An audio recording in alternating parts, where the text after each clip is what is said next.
saya tanyakan kepada anak saya, benar. Ternyata anak saya itu sudah dinikahi siri sama Eri. Karena anak saya tidak pernah cerita sama saya. Lagi dan lagi, kasus seperti ini terus terulang. Apa yang terjadi?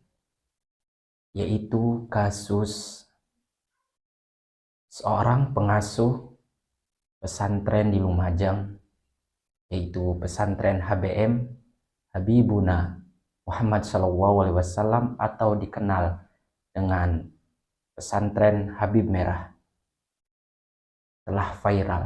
Seorang pengurus pondok pesantren berinisial ME di Lumajang, Jawa Timur dilaporkan ke polisi usai ketahuan menikah siri dengan santriwati di bawah umur tanpa izin orang tuanya. Alhamdulillah wassalatu wassalamu ala rasulillah amma ba'd.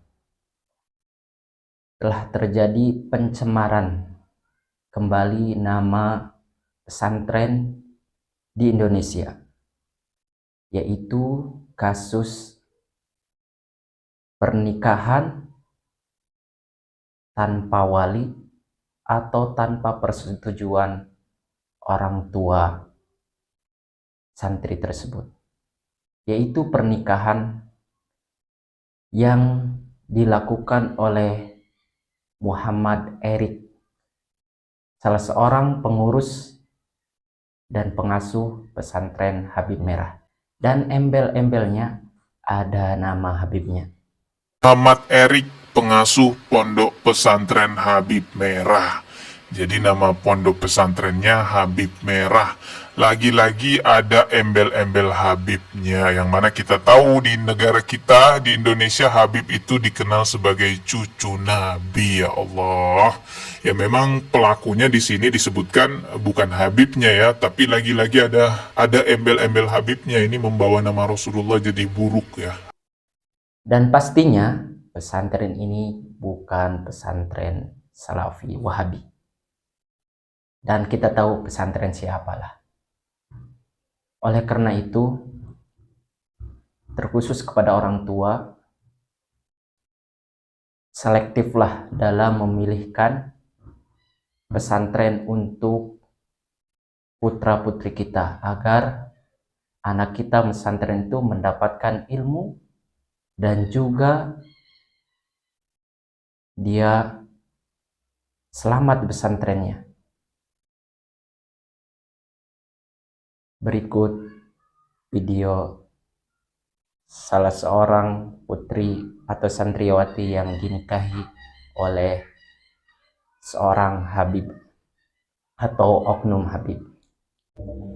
Hal ini terungkap kala santriwati yang masih berusia 16 tahun itu diketahui hamil. Setelah ditelusuri, terungkaplah anak tersebut sudah dinikahi secara siri oleh seorang pengurus ponpes. Korban yang sudah berhenti bersekolah sejak lulus SMP memang sering mengaji di pondok pesantren yang berlokasi di Desa Mujur, Kecamatan Candipuro, Lumajang itu. Namun kedua orang tua sama sekali tidak mengetahui putrinya sudah dinikahi. Menurut pengakuan korban, usai menikah keduanya pun tidak tinggal serumah dengan ME. ME hanya memanggil korban ketika dirinya akan meluapkan syahwatnya. Muhammad Erik ini menikahi santriwatinya yang masih di bawah umur, yaitu sekitar 16 tahun. Dengan diiming-imingi yaitu 300.000 maharnya. Sebelum menikah, korban juga dibujuk rayu dan diberi mahar senilai Rp300.000. Padahal dia adalah seorang guru fikih yang tahu hukum menikah. Ini sebenarnya bukan pernikahan, tetapi kategori tentang perzinahan untuk melampiaskan hawa nafsunya saja. Hanya memanggil korban ketika dirinya akan meluapkan syahwatnya. Oleh karena itu, kepada orang tua agar hati-hati ketika memilih pesantren, agar tidak terjadi lagi kasus-kasus seperti ini, terutama untuk putrinya. Dan Muhammad Erick Thohir ini, saya itu sebagai seorang Habib, oknum Habib ya. Dia seorang guru fikih yang kenal hukum seharusnya. Padahal Rasulullah SAW bersabda, la nikaha illa biwaliyin. Tidak ada yang namanya pernikahan kecuali dengan wali.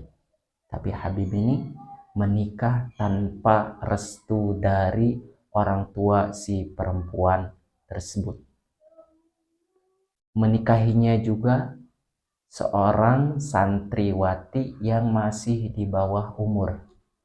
Kalau dia benar-benar pengen menikah, pengen mempunyai keturunan atau yang lainnya, pengen menyempurnakan separuh agamanya, tentunya dia akan izin dengan baik-baik kepada orang tuanya, bukan dengan sembunyi-sembunyi. Ya, ini menunjukkan bahwa pernikahannya saja tidak sah. Oleh karena itu, kita harus berhati-hati. Berikut video penjelasan Ustadz Piranda tentang menikah tanpa wali dan persetujuan wali. Apa hukumnya wanita yang kawin lari sementara ayahnya masih ada dan tidak ridho? Jangan kawin lari ya. Ayahnya tidak ridho. Apakah sah pernikahannya? Ya. Jumhur ulama, mazhab Syafi'i, mazhab Hambali, mazhab Maliki, tidak sah pernikahan yang tidak diridhoi oleh ayahnya. Ayahnya walinya. La nikaha illa biwali. Kata Nabi sallallahu alaihi wasallam, tidak ada pernikahan tanpa wali. Ayu mamra'atin nakahat bighairi idni waliha fanikahuha batil fanikahuha batil fanikahuha batil. Atau kama qala Nabi sallallahu alaihi wasallam, wanita mana saja yang menikah tanpa izin walinya maka nikahnya tidak sah, nikahnya batil, nikahnya apa? Batil. Makanya jumhur ulama berpendapat nikah wanita yang kawin lari tanpa izin suami, tanpa izin ayahnya, izin walinya, maka nikahnya tidak sah. Dan orang tuanya merasa terpukul dan sangat sedih atas kejadian peristiwa ini. Dan pernikahannya hampir sudah setahun, yaitu 2023, dan baru terungkap ya, karena ketahuan bahwa si santriwati ini sudah mengandung atau sudah hamil. Berikut penjelasan orang tuanya. Kepada anak saya, benar, ternyata anak saya itu sudah dinikahi siri sama Erik. Karena anak saya tidak pernah cinta sama saya.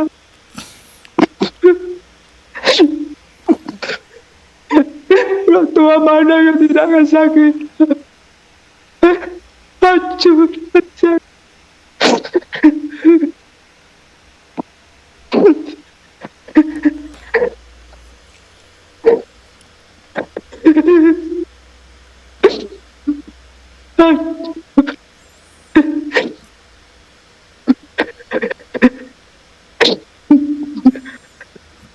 Baik Pak Matrokim, pada saat mungkin putri Bapak bertemu dengan Bapak, apa yang dia sampaikan? Apakah mungkin ada ancaman mungkin Pak sehingga dia takut untuk menceritakan yang sebenarnya kepada orang tuanya? Atau bagaimana kondisi psikis dari anak Bapak saat ini? Karena saya sekarang trauma, tidak pernah keluar rumah.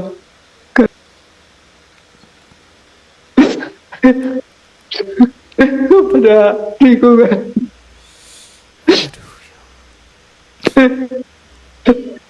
Saya sedih sekali.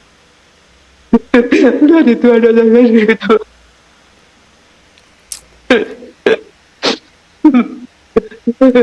Hancur hati saya.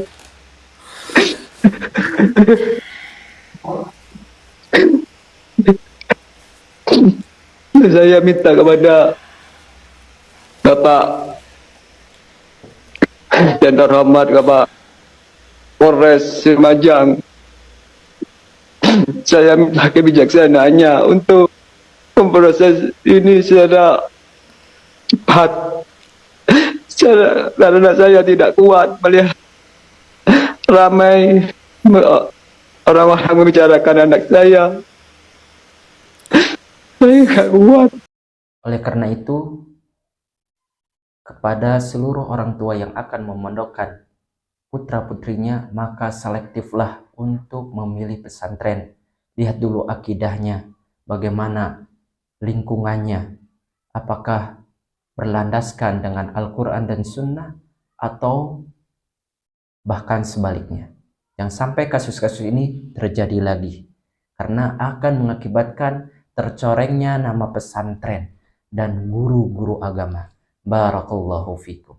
Kalau Gus, Kiai, Habib itu tinggi banget derajatnya. Sedangkan santri-santrinya seolah-olah kayak budak, kayak nggak ada harganya. Saking tingginya derajat oknum Gus, oknum Kiai, oknum Habib di pesantren tersebut, sampai mereka melanggar hukum pun harus dibenarkan. Nah inilah konsep feodalisme yang perlu dirubah dalam lingkungan pondok pesantren. Sampai sempat juga ada viral kan video seorang pengurus pesantren laki-laki datang ke asrama perempuan bagi-bagi BH di situ, teman-teman. Padahal itu kan pakaian dalam, itu semestinya yang membagikan adalah seorang perempuan. Dan sampai saat ini saya cari beritanya, nggak ada juga penindakan hukum, nggak ada juga Komnas Perlindungan Anak atau Perlindungan Perempuan.